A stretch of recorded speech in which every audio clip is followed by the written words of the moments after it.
What's going on, guys? Thank you for tuning in today. I have Nathan here who took out last Thursday's tournament for One Piece with Kid, the one and only Kid, my man. So this is the profile right here. Take it away, my brother. All right, so this is Kid. I'm assuming you all know how his ability works. Basically what it does by now, yep. Yep. I think I so got a good idea. Rest 3, he can swing twice. Yep. Really great early, really great late. Yep. And we'll start off with our searches. We have Bonnie and Momonosuke.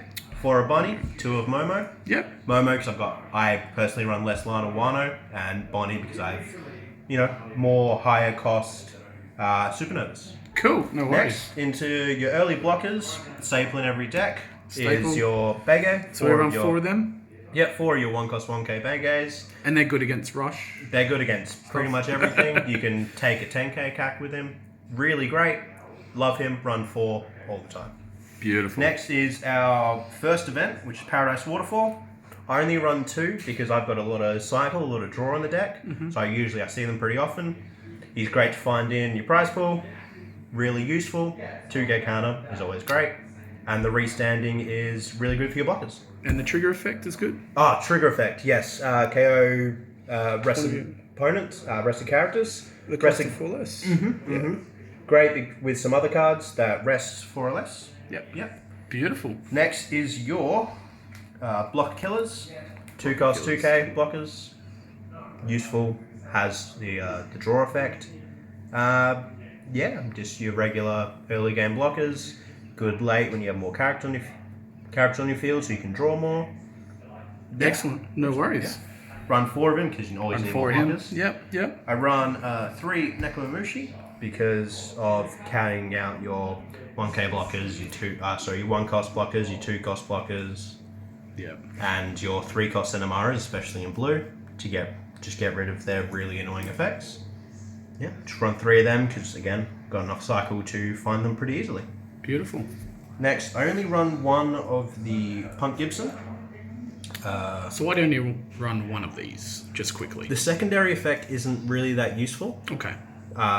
It's only really useful for your Zoro Rush decks to counter out more Zoros. Okay. The counter power is great, and the trigger power is great as well. Beautiful. But with this deck, I don't trend to leave Don active. So having to leave 2 active with some late abilities, not really my playstyle. Yeah. That's why I only run 1. Done.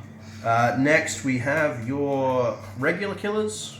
Oh, if I can pick it up. 3 cost. On KO, your rested costs 3 or less. Yeah. Works great with your Nekos, and just really useful for getting rid of early game ramp up and your blockers and whatnot. And the trigger is even better. Don't have to pay its cost. Really great to find the discard pile, or the prize pool, sorry. Yeah, just Beautiful. Really useful. Next, we've got your Izos. 3 cost 3k. Izos? Ito. Yeah. Ito? Yeah. Izo, same thing. 3 cost 3k. On play, rest up to a 4 or less. Mm-hmm. Mainly use her for ability. Her 2k counter is amazing. Sometimes I just hold her in my hand the entire time. Yeah, her rest is really useful with your killers and your other effects that kill rested characters. Very resourceful. Yes, Awesome. Yes, definitely a very resource-heavy deck. Here, we'll do 2 cards. We've got 4 Beepos, 4 Apus. Now these ones I understand that you use simply for the +2 counter. Yep. I don't find their abilities that useful. I simply use them to have 2k counters in my hand, and 8 of them make it really more likely to draw them more often. Awesome. I then have my Ukikus, who are arguably my favorite card in the deck. On attack, rest a character with 5 or less. Great for cancelling out blockers, great for cancelling out dangerous things so you can swing into them with other places. 3 costs 5k as well. Play a turn 2, have a turn 3 smack in your hand. Really useful. Lovely. Next is your... pick it up. Basil Hawkins. Basil Hawkins, okay. Basil Hawkins, 5 cost 6k. Don't tend to play him too often, but he's good for a final little push, especially because with his ability, he can swing twice, which is great for clearing blockers, great for taking stabs at your opponent's prize life. Only run 2 because doesn't have any counter and he's a 5 cost, so he's a bit heavy to play. Yeah. I tend not to play him too often, but when I do, he's really useful. Awesome. Next Good is card. your 5 cost X-Strikes, 5/6k, on play KO a aggressive character with 4 or less. Now, his ability, I don't tend to find that useful because you have other ones that can KO with 3 or 4 or less. Okay. It is useful to get rid of blockers, like your high cost blockers. But generally I just use him for his attack and the counter. Yeah. I only run 2 because he's only a 1k counter, so I prefer to find a 2k counter. Yeah. And his power cost is a bit heavy to play.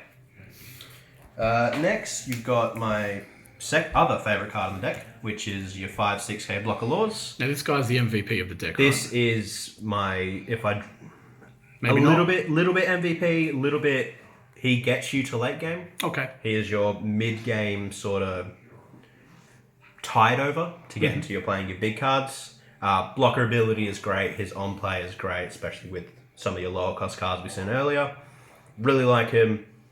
Yeah, I'm always playing him as soon as I get him. Beautiful. Next, I really run one of her, 5k Yamatos. Okay, so why do you only run one of her? Because she's really useful against Kaido. Yep. With that double banish and double attack. Just to clear their life out, because Kaido players like taking a lot of life. And her 1k counter is useful to get out of sticky situations. Yeah, that's the only reason I run one. I didn't actually play her at all the other night, but she's very nice to have in your hand. I was going to say, yeah, she's very... situational. Situational, isn't it? Very situational. Yep. Awesome. And then we got your first big boy, which is your 7 cost kids. Only run 2 of them because 7 is a big drop. It costs a lot of Don. It's a big investment. It's heavy cost, yeah. Yeah, you'd want to have more things on the board. Really like his ability to restand. You get a swing and a blocker in one card for a singular Don. Yeah, he's just really great to play on curve. Kind of bad that he gets bounced by Doffies, but we live and we learn. Yeah. Next is your big MVP, which is your 8 cost 8k kids. Okay, so this one's the main MVP of the deck, right? This is... He's very useful against your higher cost or your lots of lower cost swings, like your Zoros. Okay. Because to get over him, especially with his one Don Taunt, I call it, you need to have at least a 9k attack. So when you have versing Zoras who have 3 5ks on the board, they've got a Don 4 on each to even try and get over him. And by that, you have other blockers you can counter out. Really great late game. Allows you to set up behind him, so he's kind of your front wall. Yeah, I tend to play him on curve, but sometimes I hold him for a few turns to get other things in play. Beautiful. Sounds good. Awesome. Yeah. So that is the deck, my friends, of the kid, the winning profile that last Thursday at Beyond. So was there any shout outs that you want to give out there, Nathan? Yeah, let's shout out my mate Ethan, who helped me build the deck, pretty much build the deck, and I just pilot it. And let's shout out Odyssey for hosting. Beautiful. No worries, man. Well, thank you very much, guys, for tuning in. Remember to like and subscribe and hit that bell to stay notified, and we'll see you on the next one. Cheers.